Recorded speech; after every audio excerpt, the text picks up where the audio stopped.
અમદાવાદમાં ખાડિયા વોર્ડની ચર્ચા જોર પર છે। ભાજપ ખાડિયા વોર્ડ હારી જતા ભારે ચર્ચાઓ થઈ રહી છે। ભાજપના નેતા ભૂષણ ભટ્ટના ચહેરા પર ખાડિયાની હારનું દુઃખ જોવા મળ્યું।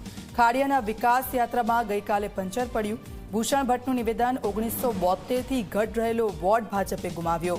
હું નારાજ નથી, અમે પાર્ટીએ મને પૂછ્યું પણ નથી। ભૂષણ ભટ્ટનું આ નિવેદન છે। લઘુમતી સમાજના લોકોએ કરેલા મતદાનનો જવાબ ન આપી શક્યા। લઘુમતી સમાજના લોકોએ બપોરે 1 થી 4 દરમિયાન ભારે મતદાન કર્યું। ભૂષણ ભટ્ટે ઝી 24 કલાક સાથે ખાસ વાતચીત કરી। કોંગ્રેસના ધારાસભ્ય ઇમરાન ખેડાવાલાએ અપપ્રચાર કર્યો। બુલડોઝર ફરી વળ્યા છે, તેના વિરોધમાં મતદાન કરવાની અપીલ કરી છે।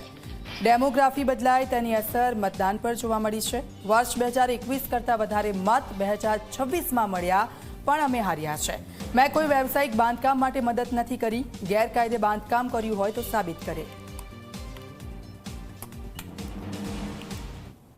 ગઈકાલે આવેલા ચૂંટણી પરિણામોમાં ભારતીય જનતા પાર્ટીએ સતત 5મી વાર અમદાવાદ મહાનગરપાલિકામાં જીત હાંસલ કરી, પરંતુ તેમની જીતની ચર્ચા કરતાં વધારે ચર્ચા થાય છે ખાડિયામાં થયેલી ભારતીય જનતા પાર્ટીની હારની। આ હાર અંગે વાત કરવા માટે આપણી સાથે જોડાયા છે ખાડિયાના પૂર્વ કોર્પોરેટર અને જમાલપુર ખાડિયાના પૂર્વ ધારાસભ્ય ભૂષણભાઈ ભટ્ટ। તેમની સાથે વાત કરીશું। ભૂષણભાઈ, ગઈકાલના પરિણામો, ખાડિયામાં હાર। ખૂબ આઘાતજનક, ખૂબ જ દુઃખ થાય। આઘાતજનક અને દુઃખ એટલા માટે થાય કે 1972થી જે પરિવારના લોકોએ સંઘર્ષ કરતાં કરતાં ભારતીય જનસંઘ અને જનતા પાર્ટીનો ઉદય ખાડિયામાંથી શરૂ કરીને આ વિજય યાત્રા અને આજે વિકાસ યાત્રામાં ક્યાંક કાલે પંચર પડ્યું તો ગઢ આવ્યો પણ સિંહ ગયા એવું થાય। દુઃખ એ બાબતનું થાય અને આ બાબતની વાત ગંભીરતાથી એટલા માટે લેવાનું કે બદલાયેલી ડેમોગ્રાફી 2021માં પણ આ જ મતદારો હતા। 2021માં ભારતીય જનતા પાર્ટીને મળેલા મત કરતાં 2026માં વધારે છે। કાલે હાર્યા, મત વધારે મળ્યા પણ હાર્યા। તો એ જે બદલાયેલી ડેમોગ્રાફીની અંદર 40,000 હિન્દુ સમાજના વોટ, 33,000 જેટલા લઘુમતી સમાજના વોટ। ચૂંટણીના દિવસે 26મી એપ્રિલે ભારતીય જનતા પાર્ટીનો પરંપરાગત મતદાર ક્યાંક કોઈક રાજસ્થાની પરિવારમાં રાજસ્થાન લગ્નમાં ગયો, વેકેશનમાં ગયો, અસહ્ય ગરમી, 1 થી 4માં સવાર સુધી 12 વાગ્યા 12 સાડા 12 સુધી મતદાન।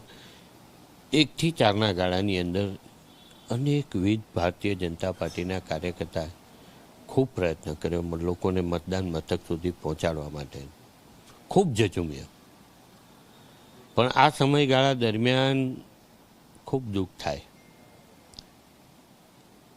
કે જમાલપુર ખાડિયાના ધારાસભ્યએ મતદારોને જે અપીલ કરી અને એ અપીલની અંદર એને લઘુમતી સમાજને જે અપીલ કરી કે SIRની પ્રક્રિયામાં તમારું નામ આવ્યું છે, તમે મતદાન નહીં કરો તો તમારું નામ નીકળી જશે।